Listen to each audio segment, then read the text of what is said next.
এই তো গেল মাসে গান বাংলা টেলিভিশন চ্যানেলের কর্ণধার কৌশিক হাসান তাপসের সঙ্গে শবনম বুবলির প্রেমের খবর চাউর হয়। তাপসের স্ত্রী ফারজানা মুন্নি এক ফেসবুক পোস্টের মাধ্যমে তা জানান। এরপর তার আর অপু বিশ্বাসের একটি কল রেকর্ড ফাঁস হয়। সেই কথোপকথনের বিষয়বস্তু ছিল তাপস বুবলির প্রেম। তাপস বুবলির প্রেমের খবর যখন সামনে আসে তখন ভারতে বারাণসীতে প্যানেল ইন্ডিয়া সিনেমা দরদ শুটিং করছিলেন শাকিব খান। কাজের ব্যস্ততার মাঝেও তিনি শুনেছেন এসব ঘটনা, কিন্তু তখন মুখ খোলেননি। তবে দেশে ফিরে সদ্য একটি গণমাধ্যমের কাছে এ নিয়ে কথা বলেছেন এই সুপারস্টার। শাকিব খান বলেন, কথাগুলো বলতে চাই না, বললেও আমার নিজের কাছে নিজেকে খুব লজ্জিত মনে করব, অপমানিত মনে করব। মুন্নি ভাবিকে আমি যত স্ট্রং পার্সোনালিটির মানুষ হিসেবে দেখেছি, তার মতো মানুষকে আমি এত অসহায়ভাবে আশা করিনি। আর এমন একটা মানুষকে নিয়ে কথা, যার সঙ্গে একটা সময় আমার সম্পর্ক ছিল। মুন্নি ভাবির অডিও আমি শুনেছি এবং আমাকেও যা বলেছেন, এটা আমি আশা করিনি। কখন কার রূপ যে মিডিয়াতে চেঞ্জ হয় বলা যায় না। এনিওয়ে, এটা আমার কোনো ম্যাটার না। এ ব্যাপারে আমি জড়াতেও চাই না। সাকিব জানান তার জীবনে বুবলির কোনো অস্তিত্ব নেই, তাই তার বিষয়ে অনধিকার চর্চা করতে চান না। তিনি বলেন, আমার জীবনে যে মানুষের কোনো অস্তিত্ব নেই, তাকে নিয়ে আমি কথা বলতেই চাই না। যার সঙ্গে আমার সম্পর্ক নেই, তাকে নিয়ে অনধিকার চর্চা করতে কেন যাব? আমার তো কোনো দরকার নেই। অনেকে হয়তো মনে করছে আমার সঙ্গে তার কিছু একটা সম্পর্ক আছে। সাকিবকে বললে হয়তো এর কোনো সলিউশন হবে, হয়তো কোনো হোপ নিয়ে বলেছে।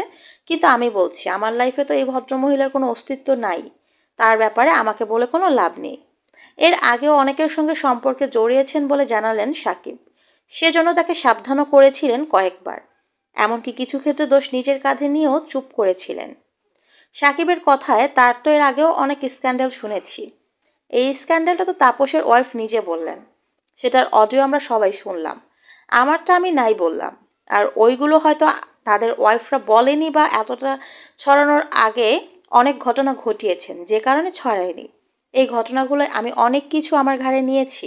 আমার উপর নিয়ে দোষ গেছে। আমি চুপ করে বসেছিলাম। তাদের বিরুদ্ধে কখনো কিছু বলতে চাইনি। আজও বলছি না। কাউকে বলছি না যে তাপসের বউ আমাকে কি বলেছেন। জীবনে অনেকবার মানুষ চিনতে ভুল করেছেন বলে জানালেন সাকিব। বিশেষ করে বুবলিকে তিনি চিনতে পারেননি। তার কথায়, আমি আসলে বরাবরই মানুষ চিনতে ভুল করেছি, বিশেষ করে দ্বিতীয়বার।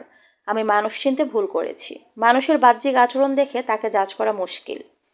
সিনেমাতে যেমন দেখা যায়, যাকে চিন্তাই করতে পারি না যে তিনি ক্রিমিনাল হতে পারে, পরে দেখা যায় তিনি সবচেয়ে বড় ক্রিমিনাল। তিনি আরো বলেন, যেটুকু জীবন আমি নষ্ট করেছি, আমার মূর্খতা আর ভুলের কারণে আমার পরিবার অসম্মানিত হয়েছে, ফ্যান্সরা অসম্মানিত হয়েছে। আমি তাদের বলে বোঝাতে পারিনি যে এখানে আমার দোষ কতটুকু। কিভাবে বোঝাবো? খালি চোখে দেখা যাচ্ছিল আমি ক্রিমিনাল, কিন্তু এখন তো সবাই বুঝে গেছেন কে ক্রিমিনাল। 2018 সালের 20 জুলাই বুবলিকে গোপনে বিয়ে করেন শাকিব খান। এরপর 2020 সালের 21 মার্চ জন্ম হয় তাদের সন্তান শেহজাদ খান বীরের। সন্তান জন্মের আগে বুবলি আড়ালে চলে যান।